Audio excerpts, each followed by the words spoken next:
This is a Power 98.7 podcast. Now we're talking. Subscribe to Power 98.7 podcasts in iTunes or wherever you get your podcasts. There's more on power987.co.za.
Weekend breakfast on Power 98.7. Just a young 3-2-1 standby, Rosie. That would help us a lot. But here we are on air. We're not gossiping, though. We're literally talking about the new project. Billy Monama is in studio. He is the artist that you have just heard. And I asked you the question, is this from the new project? Is this what we're talking about? The music that you just heard is from the previous project. Yes. You know, but there are a new project. And so the first project that I want to talk about is introducing South African music in schools. Yes. And the other one is the tutorial videos based on South African guitar style. I'm talking about the heritage guitar side of things. And, you know, from the 1930s to the late 1980s. And I want to talk about the upcoming book. Brilliant. Billy Monama, it's great to have you here. Okay, thank you so much. You're always so interesting. You always have so many interesting things on the go at the same time. Yeah, we spoke to Advocate Steve Gekan about the preservation of heritage music. Yes. And we were talking about digitization. I suspect this is exactly what you're doing. I mean, tutorial videos showcasing this art? Why in particular did this appeal to you?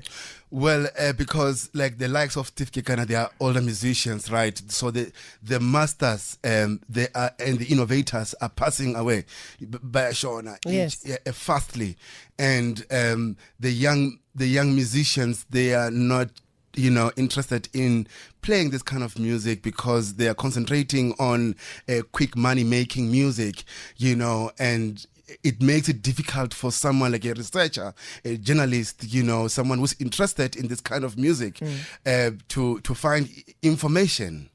So now when the masters, the legends, when they die with the music. Yeah. So now I saw a gap, an opportunity to document them while they're still alive. Brilliant. So we like Thabo Mbeki said, he said that we should be able to tell our stories the way we know them better. Yeah. So this is what I keep seeing on your Instagram. Yeah. That you're is this part of the research for the book? Yes. Okay, And so who have you been shadowing or gathering information from? I gathered information from different people, this thing, this project, it comes far as from 2013. So I've been traveling around and I've been working with older musicians. From the Jonas Gwangwa, Hostics, all the older musicians. Every time there's an older a musician performing, there was a youngster that was Billy that And was that there. was you. Yeah. From I've got a picture here, a rare photo of Themba Mokoena Yes. alongside you. Yes. I've got pictures here with Ndebele Music Ambassador. Yes, Nothembi. Nothembi Yes. Mkhwebane. Her name- Yes. Mm-hmm. Her real name is Peggy. Peggy. Why are you shady? No, because he's part of. I wrote a biography about her and the guitar technique that he plays in Ndebele in the book. Yes. Yes. Okay. So let's talk a little bit about that guitar technique, right? Yes. You spoke about from the ages, but is it also not geographic? So maybe the style in isiZulu, isiXhathamia, all of that, is it different? Yes, you're very right. Is the music is influenced by the geography, and also the dance. Okay. So for example, in Maskanda music, Yeah. there are substyles. There's Ispoinandi, Ishiamen, isiZulu, and then kunemabhaca, Okay, and yes. ukhona iskhuze. I can go on and on. I think there are about 10 substyles, and those substyles in the region, if you go further down in the between Eastern Cape and KwaZulu Natal, those people, they are Amabhaca, they are influenced. They have the Xhosa and Zulu, so the style of music is not the same as the Zulus from the West Coast, from KwaNongoma, Yes. and then there's Kono Maskanda Wakanongoma. So I've covered that in the tutorial book, so that people, they don't just read only about it, so that they can. I've made the demonstration. I've invited a guest, award-winning guitarist by the name of Mvageli to add depth on this kind of style. That's really incredible, because a tutorial means that you are teaching how to play that style. Yes, I am doing that because many people they will ask me, Billy, can you please teach us how to play that style? Imagine if I were to welcome everyone in my house to come and learn. It's not going to be possible. Yeah. And should I die, time is not given to us. Yeah. Tomorrow, should I wake up then at least I have something that I've left behind. And it's not only Maskanda. There's Kwela music, Konumpaqanga. Yes. There's a Chitsonga guitar. Yes. Yesterday, Billy, we had Ntate Don Laga in the studio, yes. and he was talking to Faith and Iman, just talking about how he stays relevant. I mean, he's an old person, but how he stays relevant is by listening to the sounds of young people, and also, you know, allowing them to work their music, but also he lends his experience and his expertise so that a sound is created and so forth. And I mean, listening to your music, I could get a bit of Salif Keita, I could get, you know, a lot of South African sounds as well. I was getting a bit of Freshly Ground as well. You know, I don't want you to even define your style, but what is it about these sounds? Because they're quite different, they're unique, but they're familiar as well. Yes, you know, I worked with Don Laga as well, you know, and like I said before, that I've been growing up, I grew up listening to, you know, the African jazz and American jazz, you know, and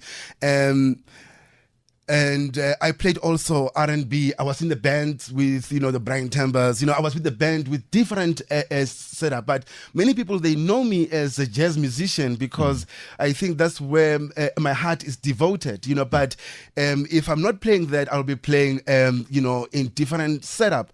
So by playing all these different styles of music, when I write music, all these sub-styles that and their influences, they come to me, and then they come in a manner of a composition. Today I don't wake up and say, no, I'm gonna compose a song that is you know, bossa nova or maybe maskanda. So I take a guitar and the melody comes through. Yeah. I think that's so important because as you mentioned bossa nova, as you mentioned, you know, jazz stylings, you go to music school and as part of your course you will learn how to play jazz, piano, guitar, whatever it is. And we're not doing the same with our stuff. That is why I started this project, because you know, when I was at school, I was given an assignment to research about South African guitar, and in particular it was maskanda. I went to all the libraries in Johannesburg. I did not even find one book that was speaking in depth about South African guitar. Okay. That is a shame for me. But now when I go on the internet or anywhere, I research about the West Montgomery, the George Benson, I could find easily. Why then our music is not easily Yeah, so what I love is that you're not sitting there complaining, making yourself even more old with bitterness. You are going out and you're doing it yourself. So thank you for that, Billy. Thank you very much for that. I think you're a leader. That's really quite important. Introduction into schools, bringing music into schools. Tell us about that.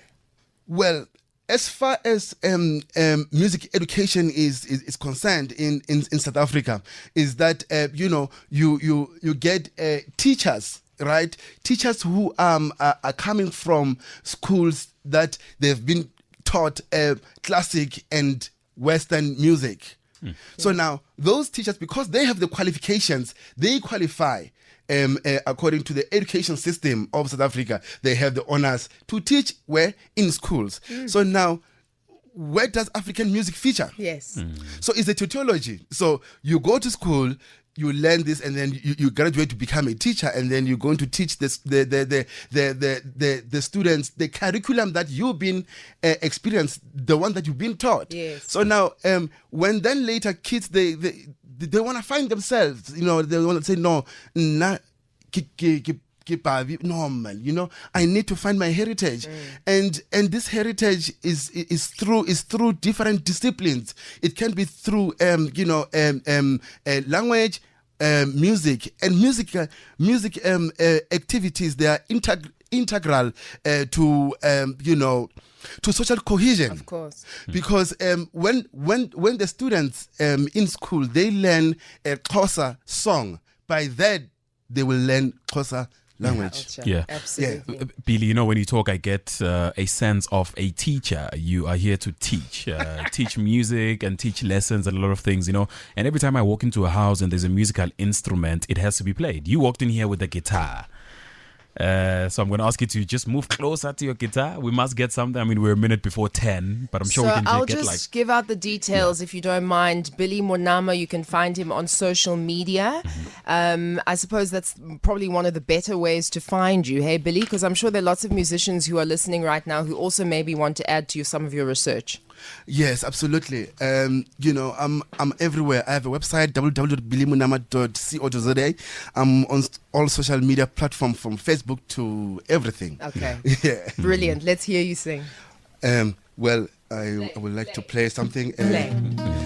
Yeah. Let the guitar sing. You know what I mean? You know what I'm saying? Gosh.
No, I'm joking. It's 10 o'clock. Let's get out of here. Thank you very much, Billy Monama, for the work that you do. And please come again soon. We'll have an even bigger and broader conversation about some of the work you're doing. Yeah, thank you so much.